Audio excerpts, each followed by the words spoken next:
Have you ever replayed the same conversation over and over again, wondering if you said the wrong thing? Or spent hours imagining situations that haven't even happened yet? You tell yourself, stop thinking about it. But somehow your mind refuses to listen. Instead, it creates more questions, more possibilities, more fears, until one simple thought becomes 100. So why does our brain do this? And why does thinking too much often leave us feeling like we've accomplished nothing at all? Let's explore why.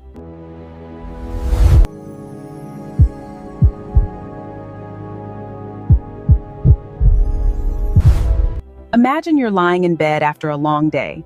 The room is quiet, the lights are off, your body is tired, but your mind has other plans.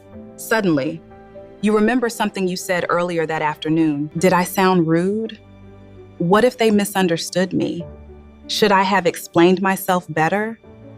Within minutes, you're having an argument that doesn't exist, preparing for a future that hasn't happened, or replaying a moment that no one else is even thinking about anymore. Sound familiar? You're not alone. Psychologists believe overthinking is often the brain's attempt to protect us. Your mind believes that if it can analyze every possible outcome, it can prevent pain, prevent embarrassment, prevent failure. But here's the problem. The brain doesn't always know the difference between solving a problem and endlessly circling around it. That's why overthinking feels productive. It feels like you're doing something useful, when in reality, you're often just feeding your anxiety. Another reason we overthink is something called the negativity bias. Our brains naturally pay more attention to negative experiences than positive ones. Think about it. You can receive 10 compliments in one day, but one small criticism is the only thing you'll remember before you fall asleep. That's not because you're weak. It's because your brain evolved to notice potential threats more than comfort. Thousands of years ago, missing a danger could cost someone their life.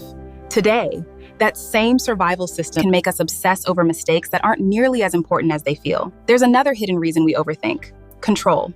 The human brain loves certainty. When something feels uncertain, a job interview, a relationship, an important decision, your mind starts imagining every possible outcome. It believes that if it thinks hard enough, it can control the future. But life doesn't work that way. And that's why overthinking is so exhausting.